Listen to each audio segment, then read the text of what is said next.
Üdv, dr. Bradley Nelson vagyok. Üdvözöllek az Emotion Code, hogyan szabadítsd fel a benragadt érzelmeket a bőséges egészségért, szeretetért és boldogságért mesterkurzuson. Ez egyszerre egy emberként változtatja meg a világot. Köszönöm, hogy itt vagy és megnézed ezt a videót. 17 évet töltöttem el egy hagyományos rendelőben, több évet egy virtuálisban. Szó szerint a világ minden táján tartottam szemináriumokat. Szerepeltem a legtöbb rádióműsorban és a legtöbb csatornán. Közel 1000 rádióműsorban és számos tévéműsorban az elmúlt 10 évben. Lenyűgöző utazás volt számomra, és szeretném megosztani veled, hogy honnan származik ez az információ, miről szól valójában, és hogyan segíthet neked. Nézzük meg először az érzelmeket. Gondolj vissza életed utolsó hetére és az érzelmekre, amiket átéltél. Időnként mindannyian átélünk pozitív érzelmeket, néha negatívokat is. Néha ezek olyan nyomasztóak, és néha hihetetlenül erősek. Néha jók, néha boldog élményeink vannak, néha örömteli az élet. De aztán néha olyan dolgokon megyünk keresztül, amelyek nehezek. Hamarosan mutatok egy képet. Nézzük meg ezt. Itt van rajta egy kisfiú, úgy néz ki, mintha bepisilt volna a nadrágjába. Vissza tudsz gondolni az életed egy olyan időszakára, amikor te is átéltél valami hasonlót? Amikor gyerekek vagyunk, ugyanolyan intenzív érzelmeket élünk át. Néha talán intenzívebbeket is, mint amikor felnőttek vagyunk. Ez később is hatással lehet ránk. Néha olyan élményeink vannak, hogy a szüleink veszekednek, harcolnak, és váláson mennek keresztül. Ezek az érzelmek velünk maradhatnak. Hatással lehetnek az életünkre. Ez a nyugati orvostudomány elefántja a nappaliban. Hogy az érzelmi terheink hogyan hatnak ránk, és hogyan rombolhatják az életünket. Közülünk néhányan bántalmazáson mentek keresztül. Néha ez a bántalmazás a saját szeretteink keze által történt. Előfordulhat, hogy néhányunkat megfélemlítettek. Olyan helyzeteken mentünk keresztül, amelyeken inkább nem mentünk volna. Néha nagy veszteséget élünk át. Néha felbomlik egy kapcsolatunk, meghal egy szerettünk. Néha azt hisszük, hogy meg akarunk halni, mert az érzelmi energia olyan erős, hogy nem tudunk megbirkózni vele. Néha nehéz helyzetbe kerülünk a munkahelyünkön. Van egy mérgező főnökünk, aki mindenféle érzelmi nehézséget okoz nekünk. Ahhoz, hogy megértsük az érzelmi kódot, meg kell kérdeznünk magunktól, valójában mik az érzelmek? Tudjuk, hogy maga a test egy energiamező. Tudjuk, hogy az univerzumban végső soron minden energia. Köszönhetően olyan emberek munkájának, mint Albert Einstein. Ha egy nagy mikroszkóppal ráfókuszálnánk a kezünkre, akkor talán egyetlen egyedi atomot látnánk szemtől szemben. Ha belenéznénk egy atom belsejébe, azt látnánk, hogy nincs ott más, csak üres tér és néhány végtelenül apró energia, melyek fénysebességgel száguldoznak. Ez még mindig a te kezed. Tiszta energiából álló lények vagyunk. A gondolat is energia. Volt már valaha, hogy egy unalmas megbeszélésen ültél a hátsó sorban, és valaki tarkóját bámultad néhány sorral feljebb? Ha továbbra is bámulod, mi fog történni? A legtöbb embernek volt már ilyen tapasztalata. Kb. 1 perc múlva az illető megfordul, a szemedbe néz. Honnan tudja, hogy őt nézed? Ez egy jó kérdés. A gondolat tehát energia. Szeretjük azt hinni, hogy a gondolatok a fejünkben maradnak. De én úgy hiszem, ezek kisugároznak belőlünk. Így tudod néha megmondani, hogy mások mit gondolnak. Az érzelmek is energia. Minden érzelemnek megvan a maga sajátos rezgési frekvenciája. Így hát, ha a harag érzelmét érezzük, akkor más energiát érzünk, mintha a szomorúság érzelmét éreznénk. A gyász is más, mint ez, és a szégyen is más. Minden érzelemnek megvan a saját rezgési frekvenciája. Nézzünk meg egy pillanatra néhány Kirlian fotót. Ezt a fényképészetet 1939-ben fejlesztette ki Ukrajnában egy Semyon Kirlian nevű férfi. A jobb oldalon egy élő ember újbegyéről készült Kirlian fotót láthatunk. Ez a fényképészet nem valamilyen fény segítségével történik. Ehelyett viszont látszólag az az élőlények energiamezőjét rögzíti. Ezt Oroszországban is tanulmányozták. A gyógyítók ujjai erőteljesebb energiamezőt mutatnak. De a kedvenc fotóm a baloldali, ahol a tudósok levettek egy levelet egy fáról. Félbevágták, a felső felét eldobták, és a megmaradt alsó feléről egy Kirlian fotót készítettek. Mégis ez a fotó a levél hiányzó felének szellemképét mutatja. Ha jobban megnézed, úgy tűnik, mintha egy villám lenne benne.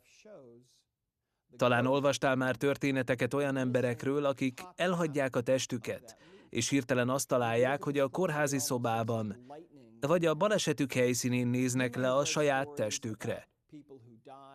Érdekes. Ha voltál már valaha temetésen, belenéztél a koporsóba, és láttad az ott fekvő személyt. Nyilvánvaló, hogy valami eltűnt belőle. Valami megváltozott. Az emberek és az állatok a halál pillanatában egy bizonyos mennyiségű súlyt veszítenek. Az emberek esetében ez 21 gramm. A madarak és más állatok esetében ez könnyebb. Az állat méretétől függ. Miért történik ez? Szerintem azért, mert az a belső eszencia, ami azzá tesz minket, akik vagyunk, azon a ponton elhagyja a testet, de tovább él. Abban az energiatestben van, ahol az érzelmi terheink valójában lakoznak. Amikor intenzív érzelmeket érzel, például haragot, depressziót, szomorúságot vagy szégyent, kvantumszinten az történik a testedben, hogy a tested egy bizonyos energiarezgést érez. Minden érzelemnek megvan a sajátos rezgési frekvenciája. Ha ez az érzelem elég erős, a tested csapdába ejtheti ezt az érzelmi energiát. Így amikor a zaklató elköltözik, vagy kilépsz abból a munkából, amikor az érzelmi esemény véget ér, azt gondolhatod, az már a múlté. Talán tovább lépsz, és megpróbálsz a jövő felé haladni. Mégis lehet, hogy még mindig ott van benned az érzelmi teher egy része. Mikor ezt láttam, egy nő volt, aki eljött hozzám, és azt hitte, hogy szívrohamot kapott. Mondtam a munkatársaimnak, hogy lehet, hogy mentőre lesz szükségünk, mert az arca bal oldala elzsibbadt. A bal karja elzsibbadt. Mellkasi fájdalmai voltak. Az érzelmi kócs segítségével megállapítottam, hogy 3 évvel korábban alakult ki a testében a gyásznak ez a berragadt érzelme. Amikor ide eljutottam, könnyekben tört ki. Sírt és azt mondta, nem tudom elhinni, hogy ez hatással van rám. Azt hittem, már megbirkóztam ezzel. Én meg azt kérdeztem, mi történt veled? 3 évvel korábban a férjének viszonya volt, ő pedig rájött. Szembesítette vele, és az egész házassága tönkrement. Szerelmes volt ebbe a férfiba, és azt hitte, hogy örökké vele lesz. De hirtelen hatalmas gyászérzés támad benne, mert elárulták, és a házassága darabokra hullott. Rengeteget sírt, de végül megbirkózott vele. Elvált tőle, és 1 évet töltött terápián, hogy feldolgozza mindennek a lelki utóhatásait. Nemrég újra férjhez ment, tehát a volt férj már a múlté volt. De ami a testét illeti, olyan volt, mintha csak most történt volna. Képes voltam megszerezni ezt az információt a tudatalattiából. Másodpercek alatt felszabadítottam ezt az érzelmet, és miután felszabadult, az érzékelés visszatért a karjába és az arcába. A nyomó, mellkasi fájdalom és légzési nehézség hirtelen megszűnt. Kb. 10 perccel később úgy hagyta el az irodát, hogy teljesen jól érezte magát.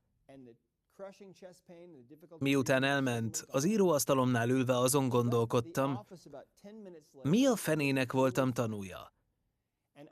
Hogy lehetséges, hogy az érzelmi terhek ilyen fizikai tüneteket okozhatnak?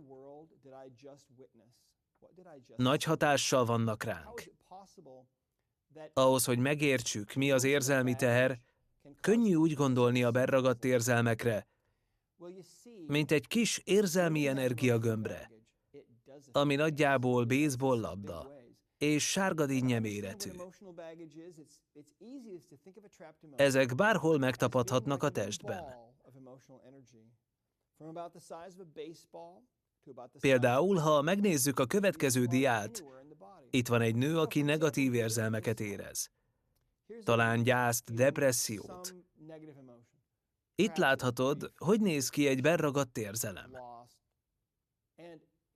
Ez olyan, mint egy kis láthatatlan energiagömb, amit nem látunk, de látjuk a hatásait. Lehet, hogy sok érzelmi terhet cipelsz magaddal a saját életedben. Mindenki, akit ismersz, kicsit olyan, mint ez a nő, aki mindenféle terhet cipel. A felül lévő táska talán a gyerekkorból származik. A hóna alatt lévő, hogy a középiskolából származó érzelmi terhet hordoz.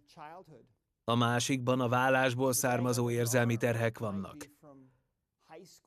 A lényeg, hogy bár nem minden intenzív érzelmi élmény, amit átélünk, hagy bennünk egy érzelmi terhet. Szeretem azt hinni, hogy a táska, amit a bal kezében tart, valójában az érzelmi teher, amit az őseitől kapott, és amit az életén keresztül hordoz. A berragadt érzelmek kétféleképp hatnak ránk. Fizikailag, mert ha van egy berragadt érzelem, az torzító hatást gyakorol a testünk energiamezőjére. Mivel a testünk nem más, mint egy energiamező, amikor eltorzítjuk ezt, a test adott területén zajló kémiai reakciókat zavarjuk meg. Megzavarod az energia áramlását. Bizonyos fokig megzavarhatod a véráramlást, a nyirokáramlást. A berragadt érzelmek egyik leggyakoribb megnyilvánulása a fizikai fájdalom. Ez a torzító hatás miatt van. Gyakran, mikor eltávolítjuk az érzelmi energiát, a fizikai teljesen eltűnik, vagy megváltozik. A berragadt érzelmek az elménkre is hatást gyakorolnak, a mentális állapotunkra. Hogy miért? Mert a berragadt érzelem szó szerint egy érzelmi frekvenciagömb. Egy érzelmi energiagömb. Így a szövetek, melyek ebben az energiagömbben vannak, szó szerint a nap 24 órájában, a hét minden napján érzik ezt az érzelmi rezgést vagy érzelmet. Hadd osszak meg egy történetet, amely ezt a pontot illusztrálja. Egyszer volt egy férfi, aki eljött hozzám, súlyos derékfájdalmai voltak. Egy 0-tól 10-ig terjedő skálán a fájdalma 9-es volt. Teszteltem őt, és kiderült, hogy volt egy berragadt érzelme. Ez pedig a harag volt. Megállapítottam, hogy ez 20 évvel ezelőtt történt, és berragadt a testében. Emlékezett, mi volt az? Amikor felszabadítottam, szó szerint csak néhány másodpercig tartott, a fájdalom azonnal elmúlt. Meglepődött és izgatott volt. Hálás voltam, hogy ilyen jól működött. Pár nappal később újra eljött hozzám, és a következőt mondta. Dr. Nelson, a hátam rendben van. Ez elképesztő, még mindig nem tudom elhinni. De volt egy másik problémám, amikor bejöttem ide, amiről nem beszéltem. Amióta az eszemet tudom, dühkitöréseim voltak. Mindig kiabálok a feleségemmel és a gyerekeimmel. Vigyáznom kell a közúti dühkitöréseimmel. Voltam dühkezelésen, de nem segített. Ez vagyok én, legalábbis azt hittem. De mióta felszabadította belőlem a dühöt, azóta már nem érzem magam dühösnek. Nyugodt és békés vagyok. Hogy sikerült ez? Az történik, hogy amikor egy érzelmi energiagömb van a testünkben, könnyebben érezzük ezt az érzelmet, mint egyébként. Gondolj erre az emberre. 20 éve nagyon dühös volt. Ez az energia túl erős volt ahhoz, hogy a teste feldolgozza. Beragadt a testében. 20 évvel később ez súlyos hátfájásként nyilvánult meg. Amikor egy olyan helyzet adódott az életében, ahol hajlamos volt dühösnek érezni magát, belecsúszott ebbe az érzésbe, ebbe a rezgésbe. Sokkal könnyebben és gyorsabban, mint egyébként tette volna. Mert a testének egy része szó szerint a hét minden napján érezte ezt az érzelmet. Gondolj tehát a saját életedre. Voltak-e olyan időszakok, amikor esténként sírva aludtál el? Átéltél már érzelmileg nehéz dolgokat? A legtöbbünk igen. A berragadt érzelmek miatt rossz feltételezésekbe bocsátkozhatsz. Rövid zárlatokat okozhatnak az egyébként tökéletesen jó kapcsolatokban.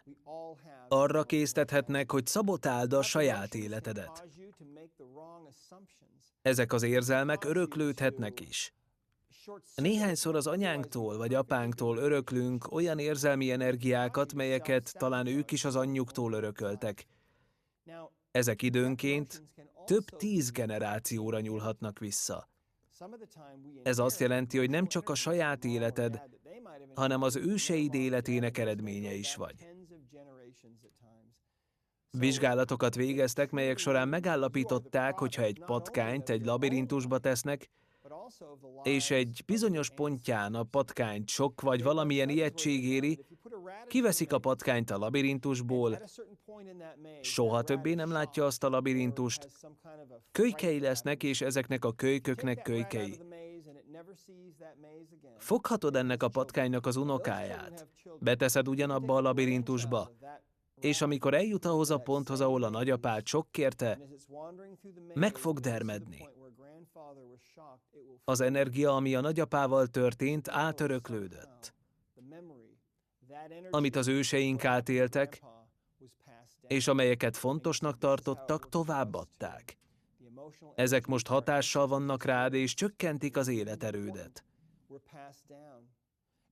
Hogyan találjuk meg ezeket a berragadt érzelmeket? Egyszerű. Egy ilyen táblázatot használunk. Ebben 60 érzelem van. 2 oszlopra és 6 sorra van felosztva.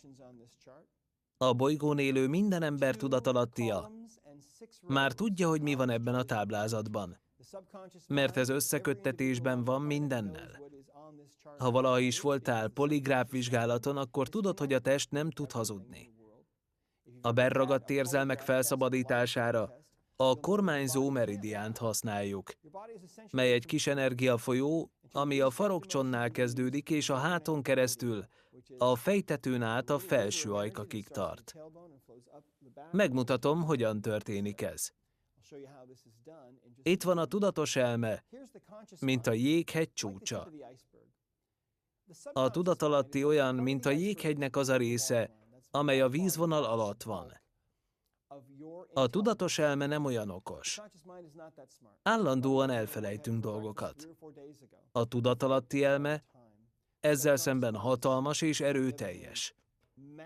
Megehetsz egy szendvicset, és a tudatalattit képes új izomszövetté vagy új idegsejtek kialakítani. Ezt még nem tudjuk megérteni. De rácsatlakozunk erre a tudatalattira, és kérdéseket tehetünk fel. Megkértem Vivient, hogy jöjjön és segítsen nekünk, hogy megmutathassuk, hogyan dolgozunk valójában. Szia, Vivien! A következőt csináljuk. Felteszünk néhány kérdést a tudatalattiának. A tudatalatti nem hazudik. Tartsd így a karod, és egy pillanatra állj ellen. Mondd, a nevem Vivien. Azt mondja, hogy a neve Vivien, én pedig lenyomom a karját, és ő ellenáll nekem. A karja szép és erős, mert ez egy igaz, megfelelő kijelentés. Most hagyjuk, hogy hazudjon, mondd, hogy a nevem Fritz. Azt mondja, a neve Fritz. Lenyomom, és nem tudja felemelni a karját, mert a tudatalatti azt mondja, ez nem igaz. Kipróbálhatod otthon, és meglátod, tényleg működik. Ez megnyit egy ablakot számunkra, hogy kérdezzünk a tudatalattitól, és válaszokat kapjunk. Megkérdezhetjük, van-e egy berragadt érzelem, amit azonnal fel kell szabadítani. A tudatalatti elméjéből érkező válasz az, igen, nagyon erős. Nézzük a táblázatunkat, és kérdezzük meg, hol van ez az érzelem. A táblázat A oszlopában van? A válasz nem. Tehát a B oszlopban van. A B oszlop egyik páratlan sorában van. A tudatalattiból érkező válasz igen. A tudatalattia mindent tud az érzelmi terheiről. Mikor keletkeztek, ki volt benne, mindent tud róluk. A tudatalatti elménk hihetetlen erejét így használhatjuk. Megszerezhetjük ezeket a fontos információkat. Ez az érzelem a B oszlopban van, az egyik páratlan sorban. Már leszűkítettük 15 érzelemre a 60-ból. A B oszlop első sorában van. A válasz egyértelmű nem. A harmadik sorban? Ez gyenge. Már csak a B oszlop 5. sora maradt. Ott van az érzelem. Ez erős. Itt van egy táblázat angolul, mely segít azonosítani ezeket az érzelmeket. A B oszlopban az 5. sorban van. Ez az érzelem konfliktus. A karja gyenge. Kreatív bizonytalanság. Gyenge. Ez az érzelem a rémület? Gyenge, tehát nem az. Érzelem és támogatás hiánya? Ez az érzelem erős. Ezt az érzelmet azonosította a tudatalattia. Ezt el kell engednünk. Kell többet tudnunk erről az érzelemről? A tudatalatti azt mondja, nem. Ahhoz, hogy a személy el tudja engedni az érzelmi terhet, néha egy kicsit mélyebbre kell ásni, hogy eldöntsük vagy meghatározzuk, mikor történhetett ez, ki lehetett benne érintett, és így tovább. A tudatalatti azt mondja, ezt egyszerűen elengedhetjük. Elengedheted az ujjbegyeiddel vagy egy mágnessel. Fordulj arra. 3-szor végig simítjuk a háta közepén, fordulj erre, és most feltesszük a kérdést. Elengedtük a támogatás hiányának berragadt érzelmét? A test azt mondja, hogy igen. Ez tehát a feloldás folyamata, ami valójában gyors és nagyon egyszerű. Erről többet fogsz majd megtudni az online szemináriumon. Köszönjük szépen, később visszahívunk. Most beszéljünk a szívről. Régen azt hitték róla, hogy a szeretet magja, a romantika székhelye és a lényünk magja. Nyugaton nem igazán fordítottunk nagy figyelmet ezekre a szívvel kapcsolatos régi hiedelmekre. Azt hittük, csak egy pumpa. De az új műszerek kezdik megmutatni, hogy több minden történik a szívvel, mint azt valaha is lehetségesnek gondoltuk. Tanulmányok mutatták, hogy ha egy ember szeretetet és ragaszkodást érez egy másik ember iránt, a szívverése mérhetővé válik a másik ember agyhullámaiban, és a szívverésük szinkronizálódik. A magnetokardiogram segítségével megállapították, hogy a szív olyan mágneses mezőt bocsát ki, mely a test körül 3,5 méterre terjed ki. A 60-as években, amikor az orvosok szívátültetéseket kezdtek végezni, sokan visszajöttek hozzájuk, és furcsa dolgokról számoltak be. Például, hogy megváltozott az ízlésük az ételek, a zene vagy a sportok terén. Olyan helyekre emlékeztek, ahova nem utaztak el. A kézírásuk megváltozott. Mikor kapcsolatba léptek a szívdonor családjával, azt találták, hogy ó, igen, ez a fiam kézírása. Igen, a lányunk járt azokon a helyeken, amelyekről az emlékeid vannak. Igen, a fiunk imádta a baseballt. Csodás dolgok, egész könyveket írtak erről. A szíved szó szerint egy második agy. Tartalmazza életed vonzódásait, és a dolgokat, amiket szeretsz. A tudósok nemrég végeztek egy tanulmányt. Az agyat a szívvel összekötő idegeket vizsgálták. Arra számítottak, hogy a forgalom nagy része az agyból a szív felé halad. Azt találták, hogy a szív és az agy közti forgalom valójában a szívből az agy felé halad. A fejedben lévő agy a szívedben lévő agy által küldött üzenetnek engedelmeskedik. Ez szívfalnak nevezzük. Ha a saját életedre gondolsz, visszaemlékezel egy olyan időszakra, amikor úgy érezted, meg fog szakadni a szíved. Ma már tudjuk, hogy az emberek valóban belehalnak a megtört szívbe. Takotsubo-szindrómának vagy összetört szív szindrómának hívjuk. A tudatalattid gyakran falat húz a szíved köré, mely az érzelmi terheid energiájából áll.